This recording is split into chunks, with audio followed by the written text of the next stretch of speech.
नमस्कार, राजनीति में आपका स्वागत है। मैं हूं पंकज श्रीवास्तव। राजनीति में आज बात करेंगे बच्चों को स्कूल और समाज से मिल रहे संस्कारों की।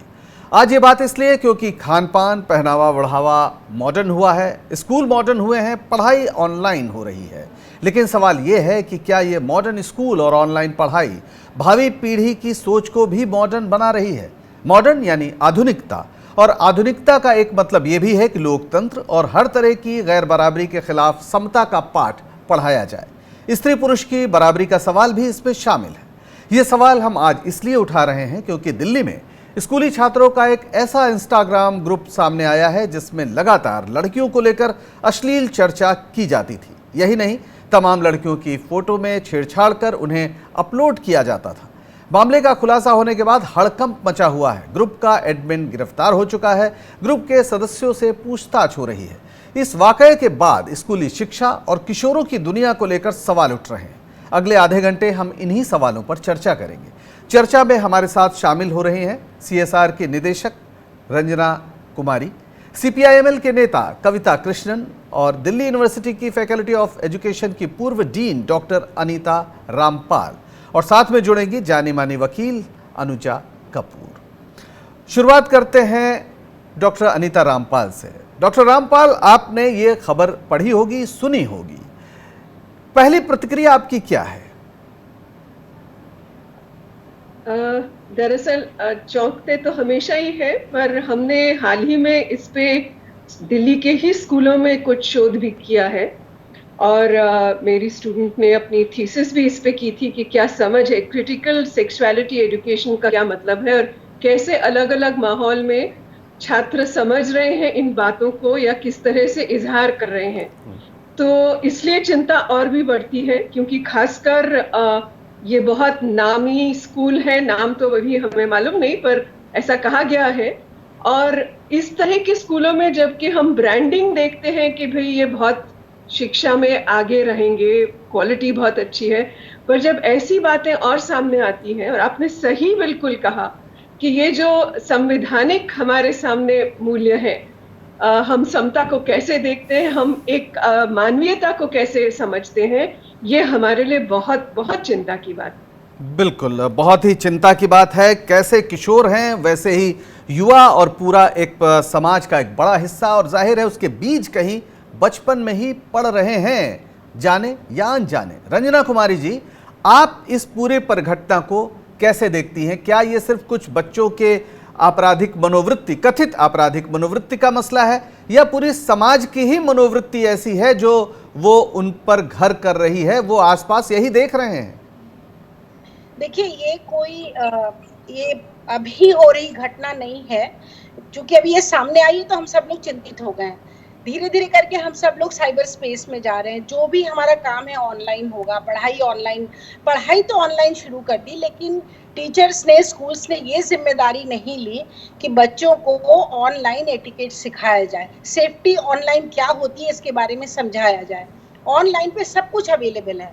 आप देखिए, इस समय वो खुला खेल है, जहां आप चाहें, जिस तरह की आपकी मानसिकता है उस तरह का आप वहां पर व्यंजन प्राप्त कर सकते हैं, चाहे वो सेक्स हो, चाहे वो पोर्नोग्राफी हो, चाहे वो ट्रैफिकिंग हो, वायलेंस अगेंस्ट विमेन हो, जो भी हो, वायलेंस मतलब रेप के वीडियोस तक चल रहे हैं इस समय। तो बच्चे जब वही सब कुछ देख रहे हैं वही करेंगे। कितनी स्कूलों ने जिम्मेदारी ली है कि बच्चों को ऑनलाइन सेफ्टी, ऑनलाइन एटिकेट सिखाएं। दूसरी बात कि पेरेंट्स ये कह के निकल जाते हैं कि भाई हमें पता नहीं है, हमारा बच्चा सब जानता है। कोई तो बड़े शान से कहते हैं कि अरे सारा दिन वो तो वही हमें टेक्नोलॉजी सिखा रहा है। ये गलत बात है। अगर आपने उसको स्मार्टफोन दिया है और जिस उम्र के बच्चों को पकड़ा गया है, मैं उन बच्चों से ज्यादा दोषी उनके पेरेंट्स को मानती हूँ, क्योंकि वो लोग किसी भी कीमत पर बच्चा क्या कर रहा है उनको जानना चाहिए। तरीका है टेक्नोलॉजी में, तरीका। मैं फेसबुक बोर्ड की सेफ्टी एडवाइजरी बोर्ड की मेंबर भी हूँ, लेकिन मैं जानती हूँ तरीका है। तमाम तरह के तरीके बताए गए हैं जिनके जरिए सेफ्टी इंश्योर की जा सकती है। एक बात कही जाती है डिजिटल पेरेंटिंग की, मतलब ही कि आपको डिजिटल पेरेंटिंग आज की तारीख में सीखनी पड़ेगी। आप किसी भी तरह से बच्चा क्या कर रहा है ये नहीं जानते हैं, कहकर बच नहीं सकते, क्योंकि आपका बच्चा आज तो पोर्न देख रहा है, रेप की बात कर रहा है। यानी पेरेंटिंग में एक जिम्मेदारी और जुड़ गई है, वो डिजिटल पेरेंटिंग है, और इस जिम्मेदारी से आप भाग नहीं सकते हैं। कविता जी, कविता कृष्णन CPIML नेता हमारे साथ हैं। कविता जी, आप ये बताइए कि इस पूरी परिघटना को क्या हम डिजिटल पेरेंटिंग तक ही समझें या हमारे समाज में कुछ बहुत गहरा, बहुत अंदर तक कुछ ऐसा सड़ रहा है जो इन बच्चों के जरिए वो बदबू बाहर आई है? देखिए पंकज जी, मैं तो मानती हूँ कि ये चीज़ हम सिर्फ पेरेंट्स की जिम्मेदारी या उन इंडिविजुअल बच्चों की जिम्मेदारी, यहाँ तक कि उन स्कूलों की जिम्मेदारी कह करके हम अपना पल्ला नहीं झाड़ सकते हैं। एक तरह से पूरे समाज को और समाज को चलाने वाले जो लोग हैं उन्हें एक तरह से भीतर झांकना होगा। मैं ये कह रही हूँ कि मुझे यहाँ सबसे पहले क्लियर कर देना है कि देखिए, ये मामला पोर्नोग्राफी का नहीं है। पोर्नोग्राफी देखना, अपने आप में पोर्नोग्राफी देखना जो है वो कोई क्राइम है, कोई गुनाह है, कोई गलत है, ये बात नहीं है। बात है आप किसी इंडिविजुअल के, किसी इंसान के जो आपके साथ पढ़ती हैं, आपके साथ रहती हैं, उसको एक बराबरी के नज़र से देखने के बजाय उसे आप माल की तरह देख रहे हैं। ये उन चैट से पता लगा। मैंने काफ़ी ध्यान से देखा उन चैट्स के जो तस्वीरें सामने आई, उसे काफ़ी ध्यान से पढ़ा। और दूसरी चीज़ ये कि एक बलात्कार की संस्कृति है जहाँ पर लोगों को लगता है कि ये ऐसी चीज़ है जिसे हम ले सकते हैं और आपस में बांट सकते हैं, ये कर सकते हैं, तमाम चीज़ें जो हो रही, ये कहाँ से आई? सबसे पहले तो जिस चीज़ को हम स्लट शेमिंग कहते हैं, यानी लड़कियों को उनके कपड़ों के लिए शर्मिंदा करना, ये चीज़ बच्चे कहाँ से सीखते हैं? क्या वो अपने बड़ों से नहीं सीखते हैं? अपने स्कूल के बड़ों से, कॉलेज के बड़ों से, अपने घर में बड़ों से, जो लड़कियों को उनके कपड़ों के लिए शर्मिंदा करते हैं, लड़कियां कैसे कपड़े पहनी हैं उस पर टिप्पणी करते हैं, वहीं से तो वो सीखते हैं उसको। पहली चीज। दूसरा कि हाउ एंटायर कल्चर, हमारी सारी संस्कृति किस चीज से भरी पड़ी है, सफ्यूज्ड है इस चीज से। किस चीज से? बलात्कार वाले जोक से। आप देखिए कि कॉफी विद करण वाला शो ले लीजिए, जहां पर ये होगा कि भाई होमोसेक्सुअल आदमी है तो वो चाहेगा कि आर्मी के लोग उसे घेर लें और कहें कि तुम हमें सरेंडर हो जाओ। इस तरह के जोक्स चलते हैं उसमें। रेप के जोक्स आपको 3 इडियट्स जैसी फिल्म तक में बलात्कार को लेकर के जोक्स थी, जो अदरवाइज एक अच्छी फैमिली मूवी मानी जाती थी। तो ये चीजें कहाँ से आ रही हैं? अगर हम इन्हें ठीक नहीं करेंगे तो मुझे लगता है कि हमें इन्हें का मतलब है, लास्ट पॉइंट मेरा, कि इसमें सहमति की बात सिखाना। बात जो है वो डिजिटल एजुकेशन की ही नहीं है। ये सहमति की बात नॉन डिजिटल स्पेस में उतना ही इंपॉर्टेंट है जितना डिजिटल स्पेस में सहमति की बात है। तो सहमति को लेकर के सिखाना है, ये चीज हमारे स्कूलों में, हमारे सोसाइटी में नहीं है। इसका ठीक उल्टा ही हम देखते हैं कि ये चलता है। बिल्कुल। तो यानी कुल मिला के मसला हमारा जो मानस है, खास तौर पर भारतीय मानस है, और उसमें जो खास तौर की कंडीशनिंग है जिसमें स्त्रियों को माल समझने की, एक ऑब्जेक्ट समझने की जो प्रवृत्ति है, और शायद बच्चे ही नहीं, जब बड़े एक साथ बैठते हैं डॉक्टर अनीता रामपाल, तो उसमें भी अचानक नॉनवेज चुटकुलों का एक नया दौर शुरू होता है। तो कहीं ये समस्या शायद बहुत गहरी नहीं नजर आती है जितना हम इसे सिर्फ शिक्षा या ऑनलाइन एजुकेशन तक सीमित करके देखने से। बिल्कुल बहुत गहरी है, पर मैं एजुकेशन को क्योंकि जिंदगी से जोड़ के देखती हूँ और उसको केवल उपचार और उपदेश से नहीं देखती, पर एक समझ और एक नजरिया बनाना, अपने जो आप आसपास देख रहे हो उसमें भी उसका भी एक मनन और चिंतन कर पाना और समीक्षा कर पाना, तो ये हमारे लिए जरूरी है। और ये हम पा रहे हैं कि जैसे ये तो सही है कि ऑनलाइन में थोड़ी एक अनजानपन है, किसी का गुमनाम है, कोई व्यक्ति सोचता है कि कुछ भी कह सकता है, और हम देख रहे हैं आज ट्रोलिंग और बाकी आम जो हमारा जगत है उसमें किस तरह से शेमिंग हो रहा है। कोई यूनिवर्सिटी स्टूडेंट है, उसके बारे में क्या कहा जा रहा है, उसको अरेस्ट कर लिया तो क्या, मतलब इतने इस तरह से लोग कर रहे हैं कि हैरानगी होती है। पर मुझे लगता है कि जब स्टूडेंट्स इन चीजों को समझ रहे हैं तो तब बहुत जरूरी है कि इसकी समीक्षा कर पाना, और वहां उनको भी जरूरत लगती है। हमने पाया कि उनको भी लगता है कि उन पे कोई ऐसा एडल्ट, कोई टीचर ना हो या ऐसा काउंसलर जो सिर्फ उनको उपदेश दे रहा है पर कोई उनको सुन सके, ऐसा माहौल कम मिल रहा है उनको। तो इसलिए हमने यही पाया, और हमने बड़े स्टूडेंट्स को ने अपने आप जिम्मेदारी ली और हमने इसको एक सर्कल ऑफ लर्निंग बुलाया कि 11वीं के छात्र अपनी तैयारी करें, खुद प्लान करें कि हम अगर 9वीं के छात्रों के साथ इन सब मुद्दों पर सेशन लेंगे तो हम क्या करेंगे, क्योंकि वो एक दूसरे के साथ ज्यादा खुलकर सवाल भी पूछ रहे थे और बात भी कर पा रहे थे। ऐसा माहौल स्कूल में होना जरूरी है। स्कूल में संभव भी हो सकता है, होता नहीं है, पर ऐसे प्लेटफॉर्म्स हो जहां के उनको वो मौका मिले बात करने का। नहीं तो कहाँ मिल रहा है वो मौका? बिल्कुल, केवल उपदेश मिलना सही जी नहीं है। उपदेश, और पेरेंट्स भी उपदेश से ज्यादातर शायद उपदेश ही दे रहे हैं। बनेगी नहीं बात, क्योंकि जो किशोर वय है उसमें बहुत ज्यादा क्यूरियोसिटी भी होती है।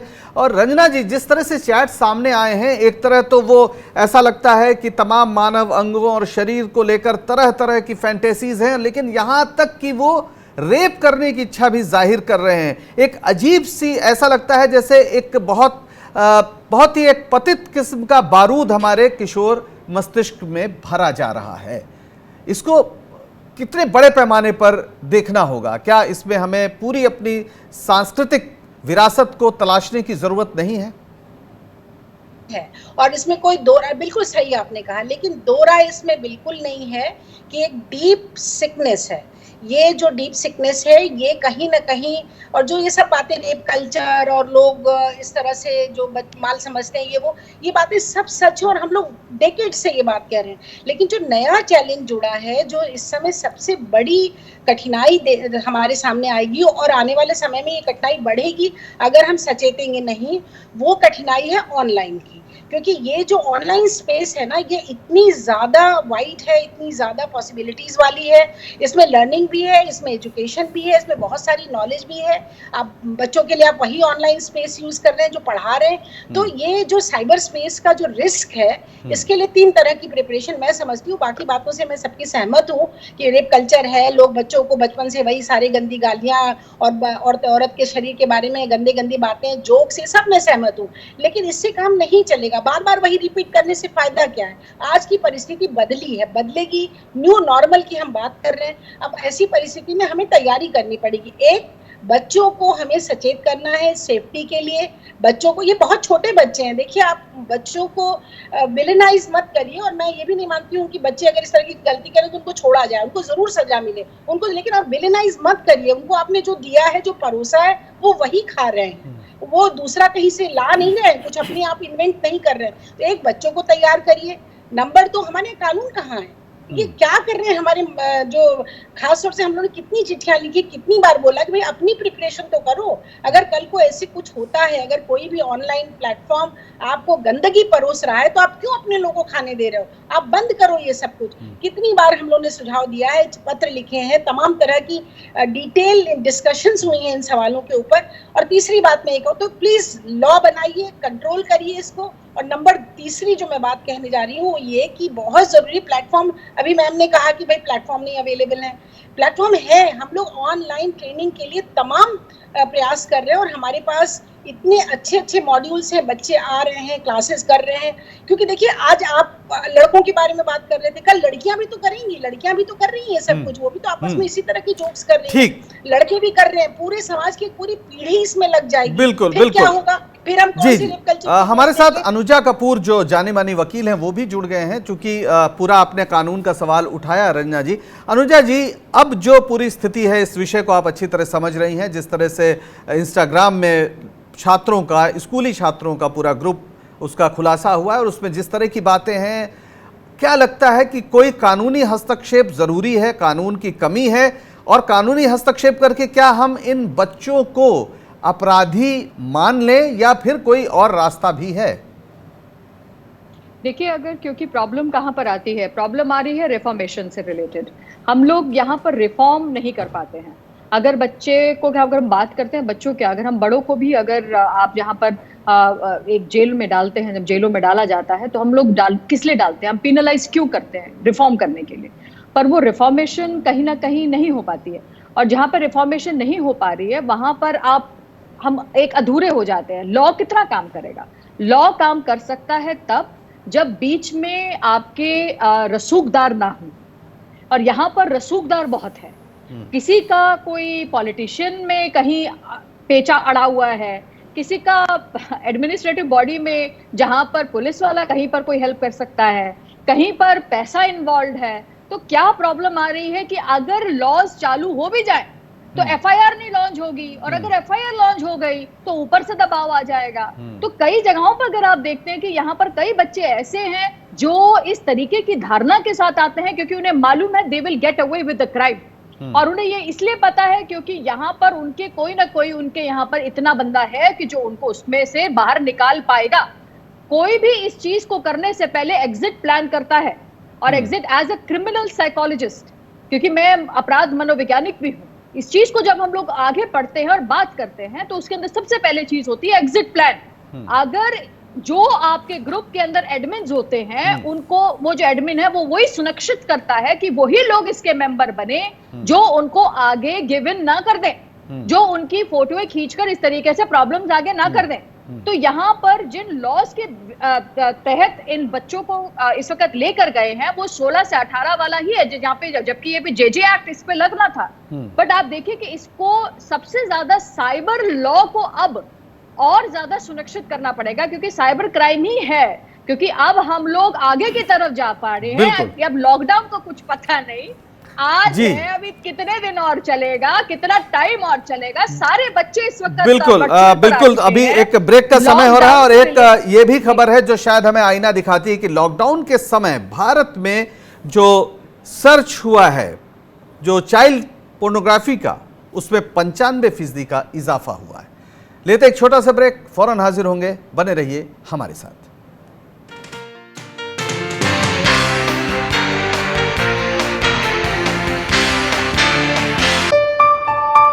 चलो इतिहास के कुछ पन्ने पलटते हैं, चलो उस दौर में कुछ दूर चलते हैं।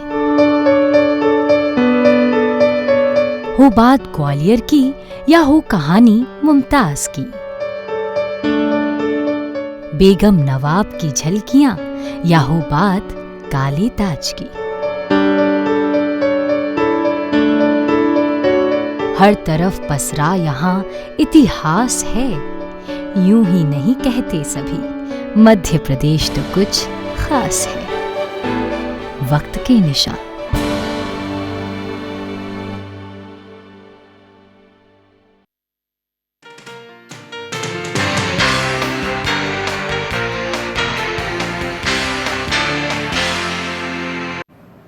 राजनीति में एक बार फिर आपका स्वागत है। आज हम बात कर रहे हैं उन किशोरों की जिन्होंने इंस्टाग्राम पर ऐसा ग्रुप बनाया जिसमें छात्राओं के लिए, लड़कियों के लिए तमाम आपत्तिजनक बातें की गई और लगातार बेहद आपत्तिजनक चर्चा उसमें होती रही।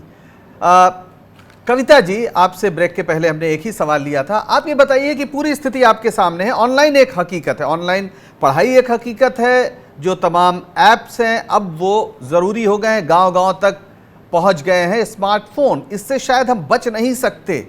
अब ये जो पूरी स्थिति है उसमें एक बड़ा खतरा है, संस्कृति का बहुत महत्वपूर्ण सवाल है। ऐसे में रास्ता आपकी नज़र में क्या है? पंकज जी, मैं सबसे पहले ये कह दूं कि देखिए, मैं नहीं मानती कि हम ये कह करके आगे बढ़ सकते हैं कि अरे ये सब रेप कल्चर वाली बातें तो सब हम कहते ही रहे हैं, वो तो गिवन है, और अब जो नई चीज़ है ऑनलाइन है उसके बारे में हम बात करें।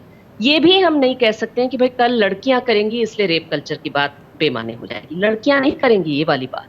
लड़कियां हो सकता है सेक्स के बारे में बात करें, हो सकता है ऐसी बातें करें जो हमें आपको अश्लील लगे, किसी को लगे। मामला अश्लीलता का नहीं, मामला किसी दूसरे के सहमति के खिलाफ एक मन बनाने का है, उसके कपड़ों के बारे में, उस कपड़ों के आधार पर उसके चरित्र की चर्चा करने की बात है, उसके चरित्र हनन की बात है, और सबसे बड़ी बात कि उसकी सहमति के खिलाफ बलात्कार करने की बात है। बात सहमति की है, और सहमति और बलात्कार की संस्कृति पे हमने काम किया है? कहाँ काम किया है? नहीं काम किया है। महिला संगठनों ने जरूर किया है, लेकिन ये हमारे स्कूलों में इस पर बात होती हो, ये हमारे समाज में, हमारे परिवार में इस पे बात होती हो, ये तो बिल्कुल ही नहीं।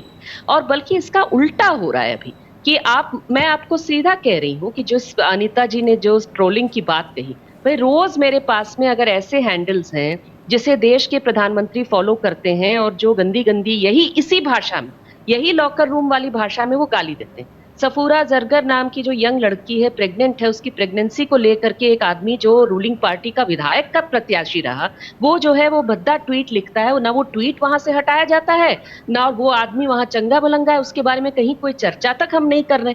तो क्या सीख रहे हैं यूथ, क्या देख रहे हैं? उन्हें तो लग रहा है कि ये बिहेवियर रिवॉर्ड हो रही है, उसे आगे बढ़ाया जा रहा है। तो मुझे लगता है कि मैं जो वे फॉरवर्ड देखती हूँ, मुझे लगता है कि सबसे पहले तो ये कानून के जरिए नहीं, मैं बिल्कुल नहीं मानती कि इन बच्चों को एडल्ट की तरह ट्रीट किया जाना चाहिए, कतई नहीं, ये बच्चे हैं। और हमें, मुझे लगता है, ये देखना चाहिए कि हम लोग कैसे इस तरह की संस्कृति विकास करें अपने घरों में भी और स्कूलों में भी और जनरली समाज में मीडिया वगैरह के जरिए भी, जहां सेक्स के बारे में एक हेल्थी और डेमोक्रेटिक तरीके से व्यवहार हो सके। हम बच्चों को सिखा देते हैं कि सेक्स के बारे में बात ही नहीं करना है, बात करोगे तो अश्लील कहलाओगे, गंदे कहलाओगे, और उसके बाद में पीठ पीछे वो क्या बातचीत कर रहे हैं, तो यही सब कर रहे हैं। उल्टा वो लोकतांत्रिक तरीके से एक दूसरे के साथ संबंधों को कैसे देखें, हेट्रोसेक्सुअल होमोसेक्सुअल संबंधों को कैसे देखें, आपस में बातचीत को कैसे समझें, और दूसरे इंसान की इंसानियत को हटा करके उसे सेक्स के ऑब्जेक्ट के रूप में ना देखें, इसके लिए काफी मेहनत लगी। बिल्कुल, एक पूरा सांस्कृतिक आंदोलन की ही जरूरत है पूरे समाज में, और खास तौर पर ऐसे समाज में जहां भी सह शिक्षा भी कोई बहुत सामान्य बात नहीं है। बड़े शहरों को छोड़ दें तो लड़के और लड़कियां साथ पढ़ते भी नहीं है। जब आप मुफस्सिल में जाते हैं, छोटे शहरों में जाते हैं, तो बहुत कम स्कूल होते हैं जहां पर इस तरह की सह शिक्षा है। डॉक्टर नीता रामपाल, आप क्या इसमें शिक्षा का कोई ऐसा रोल देख रही हैं जिसकी ओर इशारा किया है कविता जी ने, कि दरअसल हमको सहमति के प्रश्न को, लोगों के एक दूसरे के प्रति सम्मान के प्रश्न को अपने पूरी पढ़ाई लिखाई के डीएनए का हिस्सा बनाना होगा, और यह काम दरअसल हमने किया ही नहीं है? बिल्कुल, यही मैं पहले भी कह रही थी कि एक समीक्षात्मक रूप से सेक्सुअलिटी, यौन क्या है या पुरुषत्व क्या है, मैस्कुलिनिटी, फेमिनिटी, ये क्या चीजें हैं, अपने शरीर को समझना, दूसरों को समझना, और फिर किस तरह हम एक दूसरे को रिस्पेक्ट करते हैं और कैसे ये समझ और गहराई में बनाते हैं, यही, इसीलिए मैं कह रही थी ये शिक्षा का अंग है। हम जब शिक्षा में पढ़ाते भी हैं तो इस तरह से, चाहे वो बहुत ही क्लिनिकल वे से पढ़ा देते हैं, कुछ रिप्रोडक्शन करके, जैसे कि सेक्स का मतलब या सेक्सुअलिटी का, शरीर का एक ही काम है रिप्रोडक्शन, और वो भी बिल्कुल क्लिनिकल तरह, कहीं उसमें दिलो दिमाग जुड़ते भी नहीं है, बस एक डायग्राम बना के बचते कतराते हुए उसको पढ़ाया जाता है। वो मैं कह रही थी कि इसको पूरी अपनी समझ, मैं हूं कौन, क्या हूं, कैसे मैं दूसरों से संबंध बनाती हूँ, चाहे एक महिला से चाहे पुरुष से, और फिर अपने आप को समझना और फिर समाज को समझना, ये शिक्षा का एक बहुत बहुत महत्वपूर्ण अंग है जो होना चाहिए। और मैं भी मानती हूँ कि इसको क्राइम नहीं मतलब ये स्टूडेंट्स ये नहीं सोच के कर रहे हैं कि हम क्राइम कर रहे हैं, ये नॉर्मलाइज हो गया उनके लिए, ये उनके लिए ये भी उनके लिए न्यू नॉर्मल है। लड़कियों के बारे में अश्लील बातें करना भी उनके लिए नॉर्मल है, क्योंकि वो पुरुष है। रंजना जी आ रहे हैं, अनुजा जी आपके पास आ रहे हैं। रंजना जी, अभी जो बात हो रही है कि हम जो न्यू नॉर्मल की बात कर रहे हैं, वो न्यू नॉर्मल तो पहले से नॉर्मल है कि अगर हमारा पुरुष समाज है, उसकी जो दृष्टि है और उसमें स्त्रियों के प्रति कोई सम्मान की भावना नहीं है, बराबरी की भावना नहीं है, तो ये सिर्फ तकनीक ही है जिसने आपको एक जगह, खास तौर पे इंस्टाग्राम में चीज़ें लग रही हैं तो हमें बहुत ज़्यादा लग रही हैं, अदरवाइज तो जो ट्रेन के डिब्बे हैं, जो शौचालय हैं, उसमें लगातार हमेशा से ये सब होता रहा और उसके खिलाफ दरअसल हमने कोई काम किया नहीं है नीचे तक। देखिए, दिल्ली के स्कूलों में हम लोग काम करने गए, लड़कों के बीच में, उनके बाथरूम में जितनी गंदी से गंदी बातें लड़कियों के बारे में नाम लेके, बिना नाम लेके, उनके शरीर के अंगों के बारे में लिखी गई, पाई गई उनके बाथरूमों में। फिर हम लोगों ने उनसे बातचीत की और बाद में उस पर अखबार चिपका के सबों ने फूल और अच्छी अच्छी डिजाइन और ये सब कुछ बनाया। तो इसमें तो कोई दो राय नहीं कि शिक्षा का एक बहुत बड़ा रोल है और शिक्षा के जरिए परिवर्तन की जरूरत है। लेकिन जिस अर्जेंसी की मैं बात कर रही हूँ कि आज देखिए, कब ये कोविड जो है, ये इसने हम लोग को मजबूर कर दिया है कि हम सब लोग को नए तरीके से सोचने की जरूरत है। रिश्ते नए बनेंगे।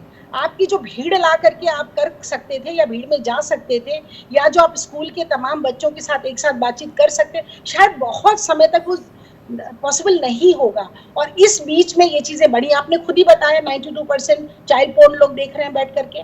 कौन देख रहे हैं, ये लोग कौन है जो कि मतलब बच्चों के साथ जातियां हो रही हैं, उनकी शारीरिक उसमें लोग देख रहे हैं, एंजॉय कर रहे हैं। तो ये चीजों को बदलने की जरूरत है और इसके लिए बहुत एग्रेसिव ढंग से तीनों स्टेज पर, पेरेंट्स के स्टेज पर उनको पता, डिजिटल पेरेंटिंग करिए, जानिए कि आपका बच्चा क्या कर रहा है।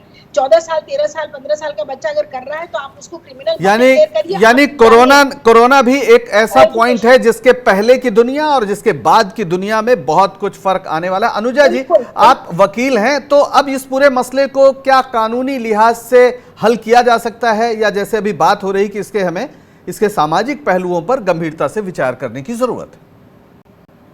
कि मेरी सारी बहनों के साथ मैं कई बार बैठ चुकी हूँ और आप सबको मेरा नमस्कार है। और आप लोगों ने जिस तरीके से बात करी है, सोशल इवल्स के लिए हम लोगों ने बात करी है, पेरेंटिंग पे बात कर रहे हैं, तो हमें को एक और सबसे चीज़ पे बात, जो दो चीज़ों पे बात होनी ज़रूरी है, वो है विक्टिमाइजेशन, विक्टिमोलॉजी।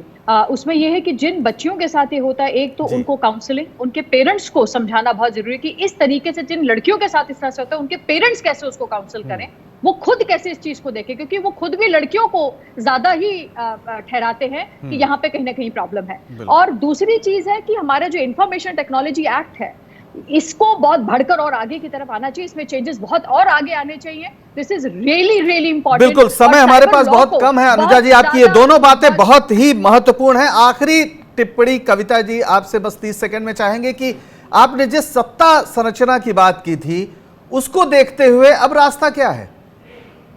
सत्ता संरचना बदलने की कोशिश ये बेहद जरूरी है, और इस चीज को सिर्फ मॉडर्निटी से जोड़ करके नहीं, बल्कि एक मॉडर्निटी और डेमोक्रेटिक सोसाइटी बनाने की जरूरत, जहां पर बराबरी का समाज बनाने की जरूरत, इसे हम रियलाइज करें कि हम ये समाज हमारा नहीं है अभी ऐसा, और उसे बदलने और बेहतर करने की जरूरत।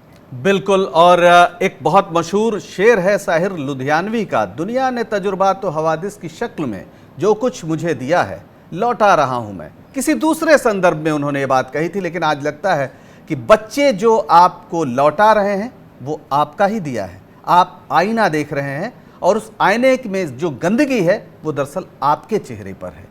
आप सबका बहुत बहुत शुक्रिया इस परिचर्चा में भाग लेने के लिए। राजनीति में बस आज इतना ही। दीजिए इजाजत और बने रहिए स्वराज एक्सप्रेस के साथ। नमस्कार।